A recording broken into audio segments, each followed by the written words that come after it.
Bonjour à toutes et à tous et bienvenue dans Cultive ton potentiel, le podcast qui vulgarise les concepts de croissance individuelle et collective selon une approche apprenante. Je m'appelle Lamia Rarbo, coach des leaders et futurs leaders passionnés par le développement humain et les approches novatrices.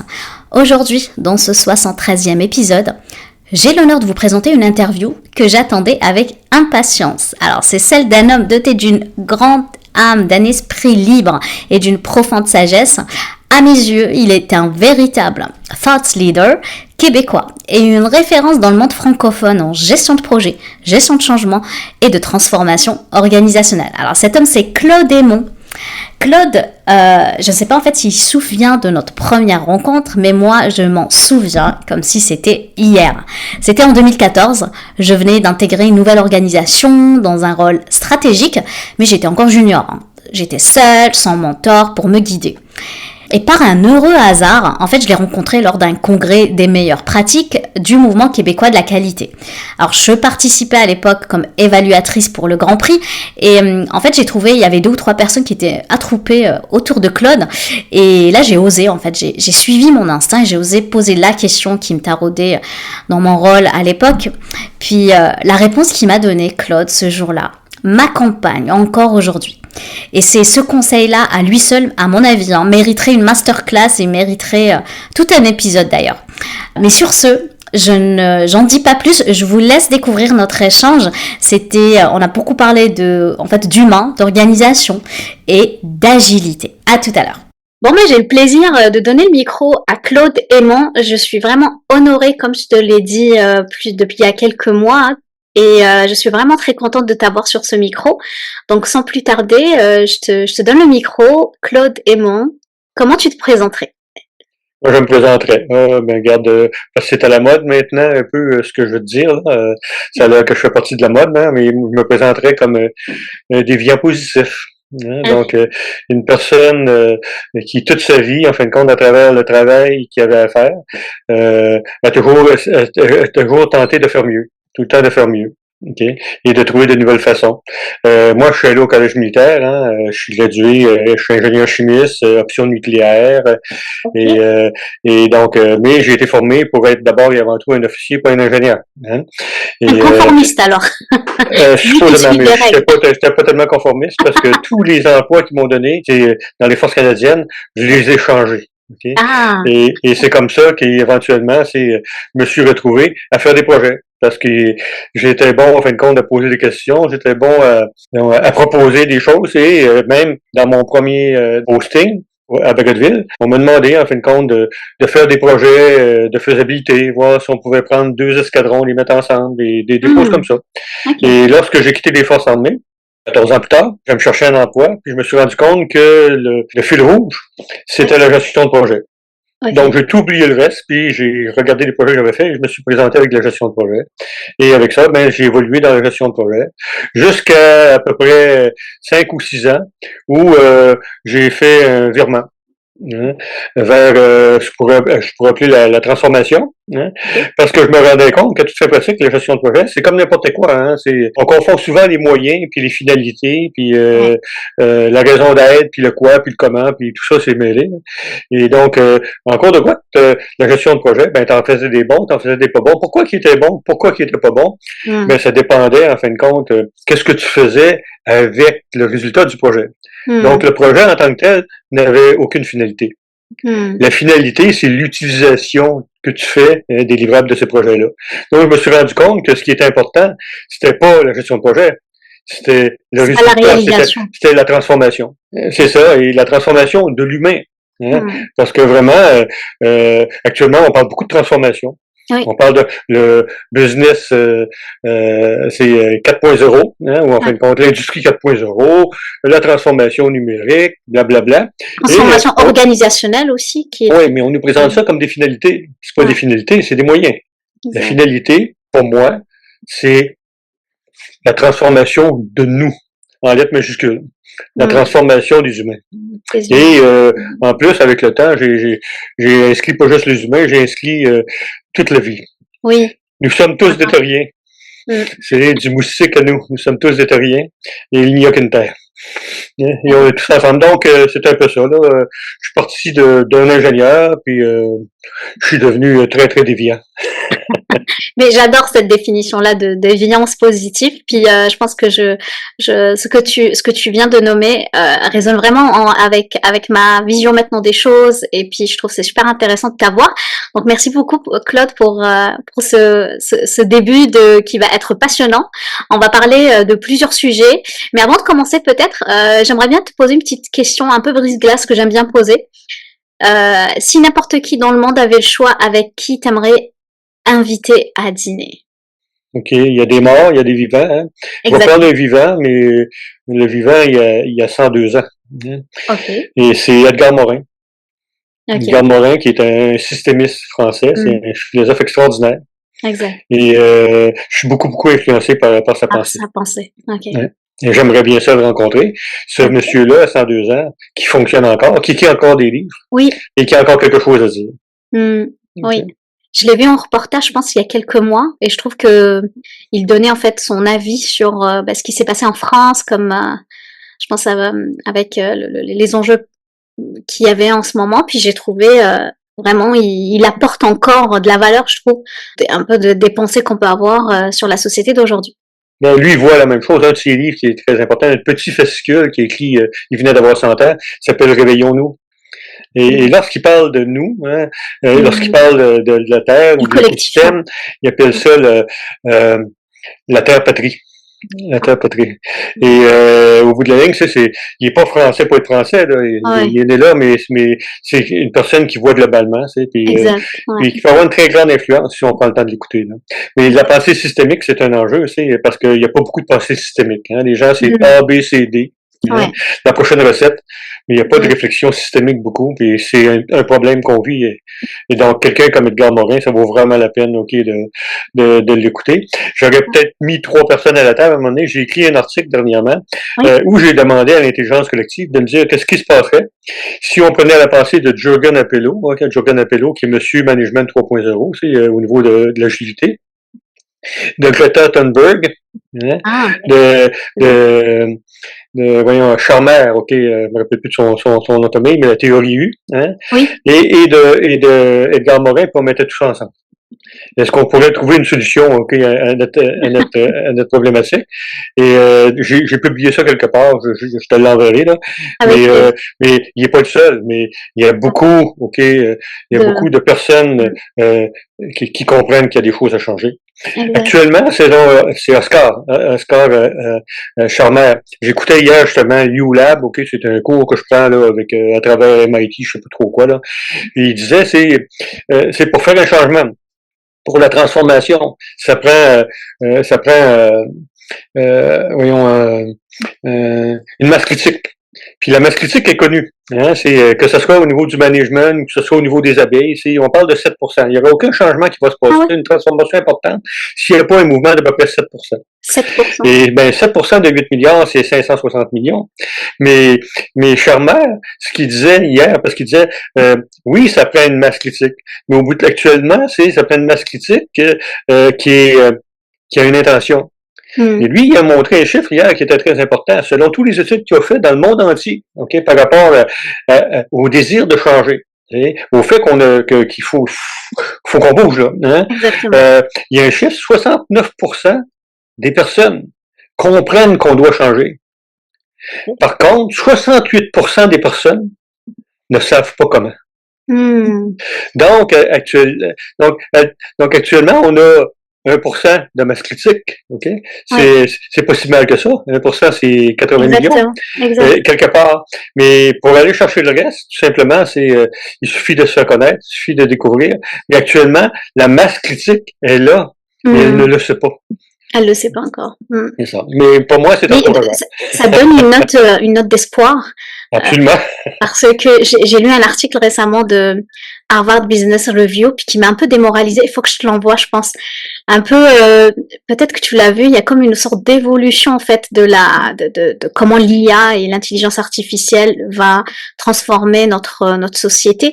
Puis ils avaient, mettons, avec un scénario assez pessimiste de 3e guerre mondiale en 2045. Puis 2000, voilà. Et puis avant le 2045, il y avait quand même un shutdown, en fait, une crise économique majeure. Puis c'était pas un portrait, je te dirais, positif et tout rose hein, pour les nouvelles, enfin pour les générations futures. Je pense notamment à ma fille. Oui, c'est sûr, parce que quelque part, comment tu peux bâtir sur le pessimisme, hein? Mais puis au bout de la ligne, et de montrer toutes ces problématiques-là, puis où on s'en va, puis le mur qu'on va frapper, c'est pas encourageant parce qu'on emmène les gens au déni. Je vais te référer tu connais peut-être Olivier Zara, son dernier livre hein, qu'il a écrit. C'est ça qu'il essaie d'expliquer. On n'amènera pas ces 9% là, en fin de compte, à bouger en réalité. Ils veulent bouger quelque part, mais c'est pas en leur présentant un cataclysme. C'est en parlant de la capacité à réaliser les autres. Les êtres humains, moi, lorsque je me promène, on prend nos marches, là, et je trouve ça extraordinaire. En 10 000 ans, on est sorti d'une caverne, puis on a fait des choses extraordinaires. Mais on est dépassé par ce qu'on a fait. Hein? Tout à fait. Et, donc, quelque part, il faut se retrouver. Exact. Puis je pense que tu parles de Olivier Zara. Je suis en train de lire, grâce à toi, je suis en train de lire son livre. Puis je suis presque à la moitié. Puis il parle de 10 commandements. En fait, j'ai adoré. Oui, c'est ça. On devrait tous les avoir. Le beignet, le fameux beignet. Exactement, le fameux beignet. Bon, écoute, on est rentré tout de suite dans le vif du sujet, mais je voulais peut-être pour les novices qui nous écoutent, d'accord, qui savent pas c'est quoi une pensée systémique. J'aimerais bien t'avoir quelle réponse tu donnerais pour, mettons, quelqu'un qui s'y connaît pas justement. Comment tu définirais la pensée systémique? Pensée systémique, on pourrait dire, c'est d'abord faire partie d'un système, donc on fait partie d'un écosystème. Donc en partant, reconnaître, qu'on n'est pas seul, qu'on ne contrôle pas tout. Hein, et qu'on fait partie d'un plus gros ensemble. Aussi reconnaître que y a rien de permanent en réalité. Donc la pensée, il y a rien de permanent. Donc on n'est pas permanent. Le système n'est pas permanent. Il y a rien dedans qui est permanent. C'est tout le temps en mouvement. Donc c'est tout le temps en mouvement. La pensée systémique, en fin de compte, c'est avant d'aller de l'avant. Faut que tu prennes un recul. Hein, puis il faut que tu dises bon maintenant où je suis rendu, où ça s'en va. Où ça tend, et à partir de là, c'est quoi? J'appellerais pas ça des prédictions. Hein? Moi, je pense que on peut pas prédire grand-chose. Hein? J'appellerais ça des prescriptions. Donc, basé sur ce que je sais, de mon environnement, des interconnexions, comment que je peux aller de l'avant, et donc je vais me donner un objectif. Hein? Mais un objectif, en fin de compte, comme on dit au niveau, on va parler de l'agilité, c'est un objectif, donc je dépenserai pas trop d'argent. Je vais aller tester pour voir, en fin de compte, si c'est correct. Hein, l'idée, en fin de compte, c'est, on a le droit, la pensée systémique, au bout de la ligne, c'est, on est en expérimentation, hein, c'est itératif, interactif, et aussi, on a le droit de se tromper aussi, Donc, quelque part, la pensée systémique dit, bon, quand je suis là ici, me donne une prescription et je me donne la permission, de revenir. Donc, la pensée systémique ou l'approche systémique est beaucoup basée sur le feedback, sur la rétroaction. C'est-à-dire, j'avance, mais il n'y a rien qui m'empêche de revenir. J'avance, mais il n'y a rien qui m'empêche de revenir. Et l'idée étant que j'essaie tout le temps de m'améliorer, j'essaie tout le temps d'être en harmonie avec le reste du système. Et donc, la pensée systémique, c'est-à-dire qu'en fin de compte, tu te bats pas contre le système, tu essaies en fin de compte d'en faire partie. Je sais pas si tu connais Margaret Wheatley. Non. Elle a écrit un livre à la fin du 20e siècle, on est déjà rendu dans le grand passé. C'est un des livres les plus importants de la fin du 20e siècle, qui s'appelait le leadership et la nouvelle science. Et la nouvelle science, c'est la science de la complexité. Et Margaret Wheatley, ce qui est intéressant, parce que quand tu lis ses livres, tu peux regarder des images, il y a beaucoup d'images, j'aime beaucoup les images, mais donc c'est très imagé. Mais ce qu'elle dit, elle, c'est que l'ordre qu'on veut avoir, n'existe pas. Elle dit, le monde est apparemment chaotique. Mais à l'intérieur du chaos, il y a des lois qui fonctionnent. Et au bout de la ligne, et ces lois-là, si tu es capable, ce sont les lois du système. Et si tu es capable, en fin de compte, d'ajuster ton comportement, c'est donc trouver l'ordre naturel, à l'intérieur du système, là, tu vas avancer. Et ce qu'elle dit, c'est que l'ordre naturel ne coûte rien. Et nous, les humains, entre autres, parce qu'on s'est tout le temps sorti hors du système, on est aujourd'hui dans l'anthropocène, où l'être humain a pris le contrôle géologique de la planète. Je pense pas qu'on contrôle grand-chose. Mais au bout de la ligne, mais on a tout le temps vu, vu nous comme étant le centre de l'univers. Et après ça, il y avait le système. Et tout ce qu'on a fait, en fin de compte, c'est essayer d'arnacher, puis de contrôler, puis de décider comment ça va marcher. Et ça coûte très cher. C'est pour ça qu'aujourd'hui, on dépense, c'est dans l'année, 2,5 fois, OK, les ressources renouvelables. Exactement. On est mal parti. Et elle, ce qu'elle dit, c'est au bout de la ligne, si au moins tu comprends que tu fais partie de quelque chose de plus grand, tu rentres en harmonie avec ça, l'ordre est quelque chose de naturel. Naturel. Okay? C'est intéressant. Donc, tu vas le trouver. Ouais. Mais le trouver, tu vois, en testant. Et en te donnant la permission de te tromper. OK. Ah, c'est super intéressant. Puis j'aime beaucoup ta définition justement de cette. C'est comme en fait la pensée systémique, c'est comme une pensée liquide en fait. Non, très liquide. C'est le flow. Exactement. Le flow. Moi, j'avais écrit un article sur les 5 F. Okay? Donc, il y a 3 F en anglais, reptilien. Donc, notre pensée reptilienne, c'est face à un problème, fight, flight, freeze. Oui. Et moi, je disais, en fin de compte, il faut arrêter ça. Il faut aller vers, laisse la pensée reptilienne, sors-toi du reste. Et au bout de la ligne, ce qu'il faut que tu fasses, il faut que tu floques. Donc, il faut que tu te sois ensemble et que tu flots et que tu te mettes en flot. Ah, j'adore. Je vais commencer à l'utiliser. Donc, plutôt que de voir tout le monde comme des ennemis, est-ce qu'on peut se voir comme étant partie d'un même système? Puis est-ce qu'on peut rentrer en flux ou en flow avec le système? Donc, c'est fluide, mais c'est comme une rivière. C'est comme une rivière. Nous, on est dans la rivière, on est un petit tourbillon dans la rivière, quelque part, ça dure ce que ça dure. Mais c'est comme une rivière, c'est tout le temps en changement, elle continue à couler. Est-ce que je peux couler dans le bon sens? Remonter la rivière, ça coûte cher. Exactement, j'aime beaucoup. C'est parce que on est comme, on veut se battre, on nous a inculqué ça quand on est petit. Oui, la vie est dure, péché la vie est dure, il faut être champion, le champion. Moi, quand je suis une maman, tu le sais, puis même à la garderie ou à l'école, quand je vois les papas et surtout c'est les papas, je trouve, oui, viens mon bonhomme, viens mon champion, tu sais, l'élite, enfin. La performance, mettre, voilà, c'est très guerrière et au lieu et c'est ça, je pense, qui fait, à mon avis, émerger cette histoire d'ego et de les agendas cachés dans les organisations. J'étais en formation il y a 2 semaines, puis un des enjeux qui a été ressorti parmi les pairs qui étaient là, c'était qu'est-ce qu'on fait lorsqu'on facilite, mettons, un comité de direction, un comité de gestion, puis qu'il y a des agendas cachés parce qu'on sait qu'il y a de l'ego, qu'on peut pas percer ça parce que justement, on veut aller du je vers le nous collectif. C'est ça. Pas évident, hein, ça. Et je pense que c'est comme, c'est des paradigmes à casser, à mon sens. Oui, c'est ça. Puis les paradigmes, puis mais tout ça, la réaction des hommes, je suis un homme, là, mais apparemment, je score assez haut dans l'empathie, qui est supposément fait de moi une femme. OK.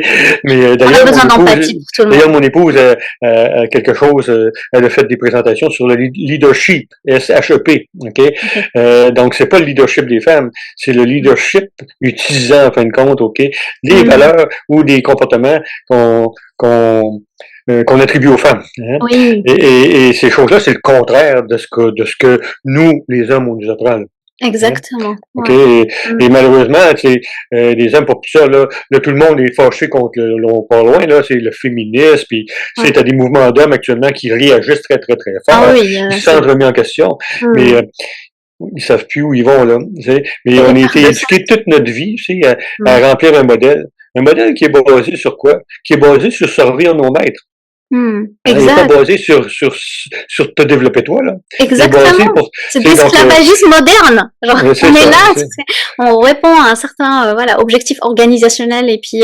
Puis qui sert qui, hein, qui sert pas tout le monde. Là. Exactement. C'est ça. Ah non, c'est super intéressant. Puis Claude, tu as dit tout à l'heure un mot, puis c'est aussi un peu le cœur de notre podcast. Hein.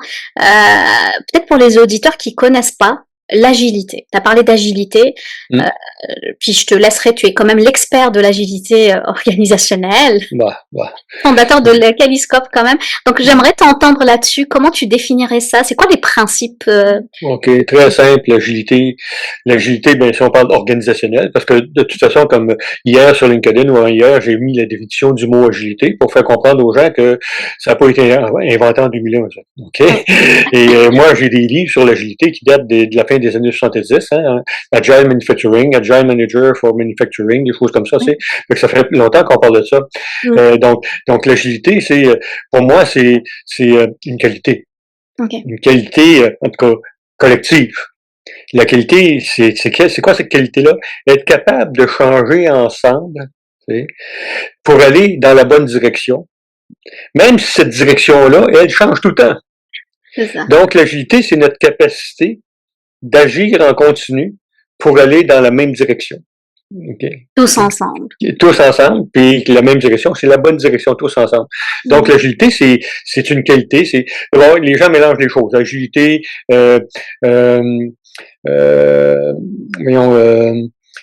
Seigneur, je dirais pas, OK, on est la flexibilité, l'agilité, l'adaptabilité. Adaptabilité. Alors que c'est un continuum. Exact. La flexibilité, c'est une condition, d'une organisation qui est nécessaire si tu veux t'adapter. Donc, le but, c'est l'adaptation, c'est en continu. La flexibilité, c'est quelque chose, c'est dans ta culture, quelque part, t'es flexible, t'es capable de t'adapter. Mais comment tu vas t'adapter? C'est à travers un mouvement. Donc, l'agilité, c'est le mouvement collectif. C'est le mouvement collectif qui nous permet, en fin de compte, d'aller tout le temps dans la bonne direction ensemble. Puis comment tu définirais la bonne direction, justement? Si on ne sait pas où est-ce qu'on va, la bonne direction, d'abord, il faut les définir ensemble, parce que en réalité, d'abord, pour pouvoir savoir où on va, il faut savoir d'où on vient. Et dans beaucoup d'entreprises, les gens s'en vont, pouf, OK, on va faire méthode agile maintenant, à peu près n'importe quoi. Alors qu'il y a une problématique, je te garantis, il va dans n'importe quelle organisation. Et dis-leur, OK, face, donc, comité de direction d'une organisation, que ce soit public ou privé, ils diront face à votre objectif, mais quelque part, vous avez un environnement à servir. Et là, aujourd'hui, on parle d'un environnement. Tout le monde comprend que l'environnement, il est volatile, incertain, complexe, ambigu. Moi, j'ai un petit outil, je t'enverrai ça, tout simplement, un petit outil pour mesurer de façon approximative le VICA. Puis en plus de mesurer ton niveau de confort. Puis lorsque tu t'en vas dans une organisation, si tu veux, en fin de compte, agir ensemble, il faut quelque part qu'on parte du même endroit. Pour être africain. Si tu veux savoir où tu vas, il faut que tu saches d'où tu viens. OK. Donc, est-ce qu'on est dans le même présent?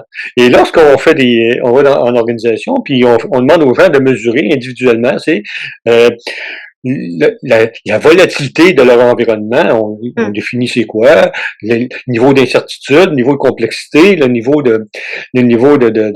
d'ambiguïté. Puis on demande aux gens, j'ai un exemple, 19 personnes dans une salle. Les 19 personnes ont répondu. Maintenant, regardez à droite, regardez à gauche. C'est peut-être des dirigeants d'entreprise. Vous devriez voir la même chose. Niveau de confort, vous avez le droit d'avoir le vôtre, là. Mais s'il y a quelqu'un à côté, à droite ou à gauche, qui n'a pas la même chose que vous, levez la main. Tout le monde lève la main. C'est donc, c'est ce que je disais à ces gens-là. On est 19 dans une salle, mais il n'y a personne qui travaille au même endroit. Donc, il n'y a personne qui parle du même endroit. Le futur se déploie à partir des conditions initiales. Si on ne voit pas les mêmes conditions initiales, on ne peut pas voir le même futur. On ne veut pas aller vers le futur. Donc, quelque part, quelque part, l'agilité commence d'abord et avant tout par une prise de conscience d'où on vient. D'où on vient. Okay. Et ça, ce que tu viens de dire, pour moi, c'est ça le créateur d'ambiguïté. Donc, dans beaucoup d'organisations, il y a comme, ce que je sens, moi, avec mes clients, une forme de crise identitaire de sens. Où est-ce qu'ils sont, en fait, et où est-ce qu'ils veulent aller, parce que justement, à cause de ça. Ils ne parlent jamais de ça. Exactement. Ils ne parlent jamais de ça. Ouais. Ils sont en productivité, ils sont en mode tâche, on produit, go, pas de réflexion, pas d'atelier introspectif. Donc, je trouve que c'est super intéressant. Puis, dans le fond, quand ils font faire des plans stratégiques, ils le font même pas eux-mêmes. Ils devraient apprendre à faire la stratégie eux-mêmes. Donc, ils invitent des supposément spécialistes. Très souvent, en fin de compte, des firmes de management comptable, pour pas en nommer. Et au bout de la ligne, donc, moi, j'ai un de mes anciens confrères, dans un endroit où je travaillais, une grande firme d'ingénierie de construction, rendu directeur général. On a fait notre réflexion stratégique. Il dit, puis c'est quoi ta réflexion stratégique? On a un plan. Il dit, c'est quoi ton plan? On va augmenter, en fin de compte, nos revenus ou nos profits, disons, je vais dire n'importe quoi, de 25 millions à 40 millions. C'est intéressant. Il dit, moi, j'appelle pas ça un plan, ça. Moi, j'appelle ça un résultat. C'est quoi ton plan? C'est quoi ton plan? OK?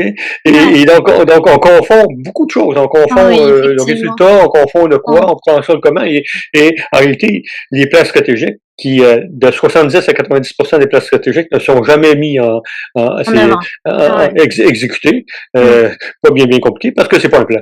C'est pas le plan. Puis il n'y a pas d'appropriation, effectivement. En plus, c'est ça, parce que c'est fait tout seul, fait par un externe, qui supposément qu'il n'a jamais mis les pieds chez vous, mais il sait mieux que toi qu'est-ce que tu devrais faire. Hein? Mais moi, je trouve ça encourageant. Moi, je donne des formations en gestion de projet, puis je dis aux jeunes, si la gestion de projet est à 95% efficace, ben, dans le fond, il n'y a pas grand-chose à faire là. C'est trop forçant. Mais elle est tellement, je vais être dur, là, mais elle est tellement pourrie. Ben, comment que je peux dire ça? Ben, regarde alentour du monde. Je regarde le monde! c'est le résultat de nos projets collectifs. Il dit, je pense pas que ça va tellement bien, moi. Donc, quelque part, je disais à mes jeunes étudiants, c'est très intéressant parce que ça vous donne la chance, en fin de compte, même comme un alternant dans une entreprise, parce que là-bas en France, c'est l'alternance, hein? Même comme un alternant, puis je le vois, les entreprises donnent aux alternants des projets qui n'ont aucun sens, des projets de changement majeurs. Pourquoi? Parce qu'ils n'ont aucune idée comment faire. Ils sont mal pris. Puis il suffirait une seule, toi t'es dans le lean, hein, c'est le Six Sigma, ces choses-là, il suffirait, en fin de compte, d'un seul petit changement dans l'organisation que toi, tu peux faire. Tu pourrais avoir des impacts importants parce que la gestion de projet est à 30%. Très intéressant, Claude. Si je mets un peu le viseur sur toi, j'aurais peut-être une question peut-être un peu plus peut-être personnelle. Pourquoi dans votre vie vous sentez le plus reconnaissant? En fait, en quoi dans votre vie vous sentez le plus reconnaissant? J'ai cheminé beaucoup là-dedans. Oui. Je suis le plus reconnaissant. Alors maintenant, il y a une question de contexte aussi, parce que je suis chanceux aussi. Moi, je suis reconnaissant d'être vivant. Okay. Je suis reconnaissant d'être vivant. La vie, c'est peut-être quelque chose de complètement improbable. Hein, c'est au bout de la ligne. Peu importe tes croyances, au bout de la ligne, c'est être sur un grain de sable dans l'univers, être vivant et aussi le savoir. Et en plus, un petit plus, je suis né au Québec, je suis pas né dans des pays qui ont vraiment des gros problèmes. Je suis un privilégié. Mais et peu importe ce qui se passe, juste le fait d'être vivant, ne serait-ce qu'un instant, je trouve ça extraordinaire. Donc, je suis pas pressé. Oui. Le laisser parce que je suis rien d'après. Il y a encore beaucoup à transmettre. Mais je vais tout faire pour l'apprécier puis l'aimer. Pour ça que c'est pour ça qu'au niveau de ce que j'essaie de faire dans ma vie, encore je suis privilégié, tu sais, je crève pas de faim moi là. Hein? Et puis j'ai pas des bombes sur la tête. Moi je pense beaucoup à mes enfants, à nos petits enfants. Et ce qui manque actuellement, c'est je reviens à Olivier Zara très rapidement. Lui, il a parlé c'est ça, l'intelligence collective, mais aussi les préjugés, hein? Les biais cognitifs. Les gens, et nous, ils regardent bien ça, là, les vieux X et les baby boomers, deux biais cognitifs qui nous empêchent, en fin de compte, de contribuer. Tellement. Je vais généraliser, là, mais c'est parce qu'il y en a qui essaient de contribuer, là, le fameux 1% qui est là, qui nous empêche de contribuer au futur de nos enfants. Et les deux biais cognitifs sont les suivants. Le biais cognitif du présent. Notre génération, on est incapable de se projeter au-delà de notre propre vie. Hein? Sauf les grands de ce monde, eux, ils font des recherches sur l'immortalité parce qu'ils veulent pas mourir. Mais c'est les autres qui importent, le reste, ça les importe pas. Donc, ce que tu me dis, c'est que ça ira pas bien en 2050. En 2050, je vais avoir 98 ans. J'espère qu'avec la biotechnologie, je vais être juste rendu à la moitié de ma vie. Hein? On verra bien. Mais au bout de la ligne, c'est pour la plupart des gens de mon âge, plus vieux que moi, ben regarde, ils sont plus là. Donc, ils sont incapables de se projeter. Ils sont incapables de se projeter. Et la deuxième chose, très terrible, c'est grâce au pétrole, qui est la potion magique là, d'Astérix, là, parce que ça aurait jamais existé, cette histoire-là. Là. Grâce au pétrole, en fin de compte, on a développé, à certains endroits, parce qu'il y en a qui sont exploités, là, on a développé, en fin de compte, beaucoup d'aisance, beaucoup de confort. Hein, et les gens appellent ça des acquis et des droits acquis. Et chaque fois qu'on parle de changer, les gens disent, regarde, ils ne veulent pas laisser leurs droits acquis. Alors que ces droits acquis-là, c'est quelque chose de complètement artificiel, créé par quelque chose qui nous a donné un pouvoir extraordinaire complètement artificiel.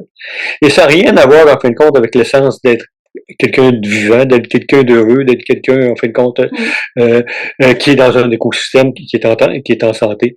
Ça fait que donc, tout ça, c'est donc les gens, il y a de l'ignorance, mais ils sont en déni parce qu'ils ont peur de perdre. De perdre quoi? Mais de perdre de quoi? Puis au bout de la ligne, c'est ultimement, tu seras plus là. Je sais, mais pourquoi tu fais des enfants? Puis là, actuellement, moi, j'en reviens pas. Moi, je suis révolté parce que je donne des formations à l'Institut de leadership ou ailleurs, puis les gens, les jeunes, en fin de compte, ils n'arrêtent pas de chialer. Moi, je me suis pris avec, j'aurais pas dû faire ça, là, mais moi, je suis un Y dans un corps de vieillard, okay? Ça fait que cette personne-là, en fin de compte, je l'ai challengé. Puis là, la merde a pris. J'ai dit, ils ont raison. Ils ont raison de pas être contents. Parce qu'on leur laisse pas grand-chose de bien, là. Hein? Là, je suis peut-être dur, là. Mais c'est ça, ils ont raison. Mais quelque part, c'est mon héros, c'est Greta. Oui. C'est Greta. Elle est sortie de son Asperger pour s'ouvrir au monde. Oui. Parce que puis là, ça montre l'état d'urgence de tout ça, là. Mais il faut les écouter. Mais Greta, à l'ONU, elle est allée dire quelque chose. Que je peux t'envoyer un lien sur YouTube où il y a une jeune fille à peu près de son âge, en 1986, qui est allée à l'ONU, qui a dit exactement la même chose. Ah oui? Oui. Ça fait que ça bouge pas. Ouais. Ça peut pas bouger. Et je donne une conférence en France bientôt, puis je me gênerai pas au niveau de puis ma vision du futur. Puis je suis pas tellement aimé à cause de ça, par ma propre génération. Parce que ça prend un changement de la garde, puis ça presse. Parce que effectivement, on n'a pas le choix. On est en train de non, c'est la place. On est en train de aller vers un mur, sinon. Puis justement, tu as parlé de l'Institut de leadership. Quels que soient en fait les leaders d'aujourd'hui, c'est la première fois qu'ils font face à cette multigénération. Donc ils doivent gérer des générations de Z, X, etc. Et même des baby boomers. Tu peux avoir les 5 générations d'un coup. Ce serait quoi les conseils, les compétences que tu dirais, vous devriez développer ça? Non, mais c'est sûr, j'ai ça, c'est la vision, mais aussi, j'écrivais encore hier sur LinkedIn, quelqu'un dit, c'est pas la priorité numéro 1, développer les individus. Tu l'appelleras comme tu veux, puis c'était quasiment présenté comme un moyen pour un objectif organisationnel. Mais t'es un leader, là. T'es pas là juste pour rencontrer, en fin de compte, t'es en mission, là, pas là juste pour rencontrer l'objectif de l'entreprise. T'es là, donc ça fait partie de tes livrables. Exactement. Et par rapport aux multiples générations, on en parle souvent de ça. On parle de ce qui manque, c'est le sens. Mais il manque le sens pour tout le monde. Et puis on parle pas beaucoup de ça dans les entreprises. On parle pas beaucoup du pourquoi. Et il y a un Français qui a développé un mot pour ça, qui a un mot, l'efficience. Okay? Donc c'est Jérôme Barran, qui est en charge de l'Institut d'agilité de Grenoble en France. Là. Okay. Puis l'efficience, en fin de compte, ce qu'il dit, s'il n'y a pas d'efficience, s'il n'y a pas d'efficience, s'il n'y a pas d'efficacité, il n'y a rien. Hein? Et nous, je parle souvent, s'il y a beaucoup, dans tous ces groupes-là, c'est sûr qu'il y a des besoins différents, mais quelque part, il y a un objectif transcendant. L'entreprise devrait avoir un objectif transcendant. Exactement. Moi, j'ai rencontré une entreprise qui plante des arbres, là, c'est des millions d'arbres. Je leur demandais, c'est quoi, en fin de compte, l'objectif de l'entreprise? Pour le dirigeant de l'entreprise, puis les gens qui étaient là. Donc, planter des arbres, ce n'était qu'un moyen pour d'autres choses. Pour d'autres choses. C'était pas ça l'objectif. Lui, l'objectif, pourquoi il a mis en entreprise, c'est que je veux, en fin de compte, à créer un environnement, peu importe ce qu'on fait, où tout le monde est heureux de vivre ensemble. Et c'est profond, c'est transcendant. Exactement. Transcendant, okay. Et ça, je pense que quand il y a beaucoup de générations comme ça, au bout de la ligne, cherche l'objectif transcendant, mais il n'y a personne, en fin de compte, qui veut vivre dans la merde. Il n'y a personne qui veut vivre le mal-être. Tout le monde veut que ça aille bien. Quelque part, cherche l'objectif transcendant. Puis si t'en trouves pas, moi je savais, il y avait des gens j'ai rencontré des gens, c'était avec l'Institut de développement de produits. Ben nous, c'est dur en fin de compte rencontrer un objectif, puis on est mal pris. On vend des automobiles. L'entreprise faisait vendu des automobiles, fait que là, tout le monde te crache sur la tête parce que c'est des automobiles avec le pétrole, ces choses-là. Puis je dis, en attendant, peut-être que tu peux faire d'autres choses. Puis là, je donne l'exemple d'une entreprise qui s'appelle Méran. Méran, Montréal, une entreprise vendeur en gros. Et Méran, donc ils vendent, tout vendent des petites boîtes de conserve, puis ils en vendent des grosses, puis toi, tu peux acheter des grosses boîtes de conserve, tu t'envoies là, t'es ouvert au public. Mais quelque part, donc, va vendre des boîtes, va vendre des légumes, va vendre des choses comme ça, puis il garde du 9 à 5. Mais les employés, à la fin de leur shift, sont contents d'aller sur le toit. Parce que mes rangs sur le toit a installé des ruches. Ah, OK. Et donc, quand ils vont travailler chez mes rangs, ben, ils font leur journée. Mais la raison fondamentale, pourquoi ils vont, en fin de compte, ce qui les rend heureux, c'est d'aller s'occuper des abeilles. Ah, En comprenant que pas d'abeilles, pas de fruits, pas rien, pas de ci, pas de ça. Mais donc, quelque part, c'est pas parce que tu as un travail qui semble dénué de sens que tu peux pas le trouver. Chez Hydro-Québec, on change les câbles, ces choses-là, tout ça. Moi, j'étais tout le temps écouté. Je donnais des formations chez Hydro-Québec. Mais moi, j'arrivais le matin, je leur disais, c'est extraordinaire. Ce matin, en fin de compte, OK, j'avais froid. J'ai monté le thermostat, ça marchait. Il faisait noir. J'ai pris l'interrupteur. Et ça marchait. Et ça, c'est grâce à qui? C'est grâce à vous. Exactement. Ouais. C'est sans vous, on n'a pas de chaleur, on n'a pas d'électricité. Regarde, comment tu veux que quelqu'un ne se sente pas boosté, mais ça, on l'oublie. On l'oublie. Parce qu'on mesure à peu près n'importe quoi, là, sauf ces choses-là. Effectivement. Ah, bah écoute, c'est super, très, très intéressant. On est rendu loin, là. Oui, on est rendu loin, mais c'est super intéressant, je pourrais pas t'interrompre. Oui, vas-y. Peut-être que je finirai avec cette dernière question qui est super intéressante, puis j'aimerais vraiment t'entendre parce que ce matin sur LinkedIn, justement, je regardais, et puis il y avait plein de posts en ce moment affichés qui parlent de culture organisationnelle. Oui, on veut doter les organisations de plus en plus de postes en RH, ressources humaines, mais surtout à promouvoir cette culture organisationnelle. Puis je trouve que c'est beaucoup sur, mettons, les épaules d'une personne. Ben, c'est ça, puis pas la bonne personne. En plus de ça, fait que j'aimerais t'entendre justement comment cultiver cette culture organisationnelle collectivement. Ben, ça, c'est une question de leadership. Une question de leadership, OK? Et il y a un manque là, c'est certain. Une question de leadership. Et c'est quoi le rôle d'un leader, OK? Il y a deux niveaux. D'abord, moi, je me présente comme des jardiniers, parce qu'on n'est pas là pour contrôler des gens, on est là parce que on a des gens qui vont faire des choses que nous, on ne sait plus comment faire. On est des facilitateurs. Donc, pour pouvoir développer une culture d'entreprise, quelque part, au départ, ça prend des dirigeants qui sont des leaders. Puis, première propriété du leader, en fin de compte, c'est quelqu'un d'une très grande humilité. Quelqu'un qui parle en termes de nous plutôt qu'en termes de jeu. Et c'est quelqu'un, en fin de compte, qui comprend qu'il ne sait pas tout. Et qui comprend qu'il a besoin des autres. OK? Par contre, l'humilité, ça me fait rire, parce que les gens trouvent que je suis humble, là, mais j'ai un gros ego aussi, très, très fort. Mais c'est parce que je dis souvent, mais l'humilité, puis ça vient de la seule chose que j'ai retenue de mon cours de philosophie au cégep, par un professeur qui était pas tellement humble lui-même, là. Il dit, l'humilité, c'est reconnaître ce qui est. Ça fait que si t'es bon, et tu dis que t'es pas bon, t'es pas humble, t'es menteur. Mais toute cette question de culture-là est importante. C'est le pourquoi. C'est comme Simon Sinek qui disait, on commence par pourquoi. Et ce pourquoi-là, c'est fondamental. Puis peut-être que tu connais cette citation-là de Peter Drucker. La culture mange la stratégie pour son petit déjeuner. Ouais. Avec, la stratégie, c'est rien. Donc, s'il n'y a pas la raison d'être, donc ça prend un dirigeant qui a l'intention, qui est capable, en fin de compte, de la présenter, qui est capable, en fin de compte, d'inspirer, les gens d'aller dans cette intention-là, et qui va prêcher par l'exemple. Okay. Moi, je suis en train d'inventer un paquet d'affaires en même temps, qu'on fait ça ensemble.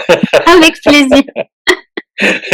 Bon, bah écoute, on est à la fin de notre épisode. J'étais ravie de t'avoir. On pourrait faire même une deuxième partie dans quelques mois, si tu veux bien. Alors, je te donnerai, Claude, peut-être le mot de la fin. Quel conseil pour les futures générations? Moi, j'ai créé ce podcast pour qu'un jour ma fille peut l'écouter avec ses enfants et arrière-petits-enfants, comme un une sorte de legacy, un héritage. Qu'est-ce que tu aimerais rajouter? Rajouter, en fin de compte, c'est que ensemble, on peut changer le monde. C'est beau. Ouais, c'est beau. Ouais. Merci beaucoup, Claude. C'est moi qui te remercie de m'avoir donné cette plateforme-là ou cette occasion-là de partir un peu de tous les bords. J'ai été ravi de discuter avec toi. Là. Merci beaucoup. Je remercie une nouvelle fois Claude pour cet échange et je vous remercie de nous avoir écoutés. J'espère que vous avez autant de plaisir à écouter le podcast que nous-mêmes, on l'a enregistré. Alors, si vous pensez à 2-3 personnes qui pourraient en profiter, je vous encourage à leur en faire part. Sur ce, je vous laisse cultiver les graines. Prenez soin de vous. Je vous embrasse, passez une excellente semaine et je vous dis à bientôt. Ciao, ciao.